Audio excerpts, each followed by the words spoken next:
आज हम इंटीजर्स में क्लोजर प्रॉपर्टी को डिस्कस करेंगे। मैंने होल नंबर्स पे क्लोजर प्रॉपर्टी डिस्कस की थी, तब आपको मैंने बताया था कि क्लोजर प्रॉपर्टी का मतलब क्या है। क्लोजर प्रॉपर्टी में आपको बेसिकली देखना है नेचर सेम, यानी अगर कोई भी दो इंटीजर आप ऐड कर रहे हो तो आंसर इंटीजर ही आए। दो इंटीजर ऐड किए, आंसर इंटीजर आया, यानी सेम नेचर का आया। तो नेचर वर्ड को मैंने बताया था आपको, ऐसे आपको समझना है कि मान लीजिए आप दो फ्रेंड्स हैं और एक जो है चेस पसंद करता है, दूसरा लूडो। दोनों का नेचर डिफरेंट है, दोनों की पसंद अलग है, तो आपको मज़ा नहीं आएगा खेलने में, क्योंकि वो कहेगा चेस खेलिए, आप कहोगे कि लूडो खेलते हैं। और एक कंडीशन ऐसी है, जब दोनों को चेस पसंद है तो आप घंटों खेल सकते हो, आप दोनों को मज़ा आएगा। या दोनों को लूडो पसंद है तो आपको मज़ा आएगा। इसका मतलब नेचर सेम होने से क्लोजनेस बढ़ती है, फ्रेंडशिप बढ़ेगी आपकी, आप क्लोज फ्रेंड्स बनोगे। तो उसी बात को आप पे फोकस करना है कि नेचर सेम। अब हम इसको डिफरेंट ऑपरेशन, 4 ऑपरेशंस होते हैं, एडिशन, सब्ट्रैक्शन, मल्टीप्लिकेशन और डिवीजन। इन चारों के लिए इंटीजर्स क्लोजर प्रॉपर्टी शो करता है कि नहीं करता है, इसको हम एग्जांपल्स के थ्रू समझेंगे। तो हमने दो इंटीजर्स ले लिए, -2, -3 और 2, ठीक है। ये 4 इंटीजर्स हमने ले लिए। अब इनको हम एग्जांपल्स के थ्रू पे अप्लाई कर रहे हैं। तो सबसे पहले एडिशन के लिए -2 + 3 ऐड करोगे तो आंसर आएगा 1, -3 + 2 ऐड करोगे आंसर आएगा -1, क्योंकि साइन किसका लगता है, बड़े का। जब हम ऐड करते हैं और चूंकि साइन डिफरेंट है तो वो बेसिकली सब्ट्रैक्ट हो जाता है, ठीक है। ये आप इंटीजर के जब एडिशन ऑफ इंटीजर और सब्ट्रैक्शन ऑफ इंटीजर में समझोगे। अगर आपने कर लिया है तो आपके लिए आसान हो जाएगा। 0 + 3 3 होता है, 3 + 0 3। अब यहाँ पे हमने आंसर निकाल लिया। अगर आपको आंसर निकालना नहीं आता है तो एडिशन ऑफ इंटीजर और सब्ट्रैक्शन ऑफ इंटीजर को आपको प्रैक्टिस करने की ज़रूरत है। अब आप देखिए, ये -2 एक इंटीजर है, 3 एक इंटीजर है, और जो आंसर आया वो भी इंटीजर में। -3 इंटीजर है, 2 इंटीजर है, और आंसर -1 आया जो कि एक नेगेटिव इंटीजर है। 0 + 3 ऐड किया आपने, आंसर इंटीजर में आया, ये भी इंटीजर है और ये भी इंटीजर है।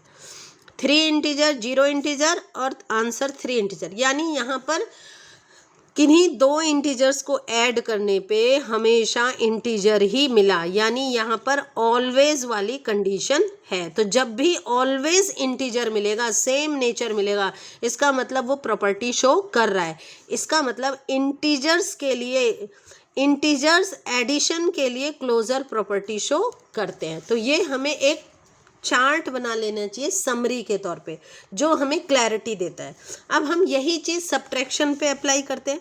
-2 -3 सॉल्व करके -2 -3 आ जाएगा -5। 3 -2 तो ये माइनस हो जाता है आपका प्लस, तो 3 + 2 ये हो जाएगा आपका 5। 0 -3 आंसर आ जाएगा ये -3। 3 - 0 आंसर आएगा 3, ठीक है। तो अब देखिए, एक इंटीजर -2, दूसरा इंटीजर 3 और आंसर आया -5, नेगेटिव इंटीजर।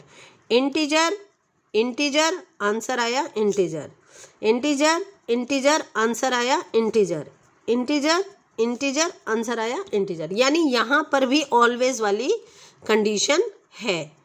यानी क्यों ये वाली भाई देखो, अगर आप सब्ट्रैक्ट करते हो तो आंसर क्या आएगा, या तो 0 आ जाएगा, 0 भी एक इंटीजर होता है, ठीक है, या फिर आपका नेगेटिव आंसर आएगा या पॉजिटिव। यही 3 पॉसिबिलिटी है और तीनों इंटीजर्स होते हैं, इसलिए ये सब्ट्रैक्शन के लिए भी क्लोजर प्रॉपर्टी शो करता है। इंटीजर्स सब्ट्रैक्शन के लिए क्लोजर प्रॉपर्टी शो करते हैं। अब हम मल्टीप्लिकेशन चेक कर लेते हैं। -2 × 3 -6, -3 × 2 -6, 0 × 3 0 और ये 0। ये इंटीजर इंटीजर आंसर इंटीजर में, ये दोनों इंटीजर्स हैं, आंसर इंटीजर में, ये दोनों इंटीजर्स हैं, आंसर इंटीजर में, और ये दोनों भी इंटीजर्स हैं और आंसर इंटीजर में। इसका मतलब यहाँ पर भी आपको ऑलवेज वाली कंडीशन मिली। तो मल्टीप्लिकेशन के लिए भी ये क्लोजर प्रॉपर्टी शो करते हैं। अब लास्ट आपका बचा डिवीजन। देखिए, -2 / 3 तो आपको आंसर फ्रैक्शन में मिला। इंटीजर होल आपका -1 -2 0 2 इस तरह का इंटीजर होता है, ये है फ्रैक्शन। ये इंटीजर पर आंसर मिला फ्रैक्शन में। इसको सॉल्व करोगे ये भी -3/2 जो कि सॉल्व करके डेसिमल में आएगा, है ना। तो ये भी आपका फ्रैक्शन है। 0 डिवाइडेड बाई 3 करोगे तो डिनोमिनेटर न्यूमरेटर अगर 0 होता है, डिनोमिनेटर कुछ भी हो, आंसर 0 आता है, तो ये यहाँ इंटीजर आया आपको। 3 डिवाइडेड बाई 0 नॉट डिफाइंड, इसको हम सॉल्व ही नहीं कर सकते क्योंकि डिनोमिनेटर कभी भी 0 नहीं होता है, ये आपको याद रखना है। इसका मतलब यहाँ पे ऑलवेज वाली कंडीशन नहीं मिली। सो हम कहेंगे कि इंटीजर्स डिवीजन के लिए क्लोजर प्रॉपर्टी शो नहीं करते। तो इस तरह से क्लोजर प्रॉपर्टी जो है इंटीजर्स की, वो एडिशन, सब्ट्रैक्शन, मल्टीप्लिकेशन के लिए तो शो होता है, पर डिवीजन के लिए नहीं होता है। नेक्स्ट वीडियो जब हम इंटीजर्स का बनाएंगे तो उसमें हम कम्यूटेटिव प्रॉपर्टी को समझेंगे।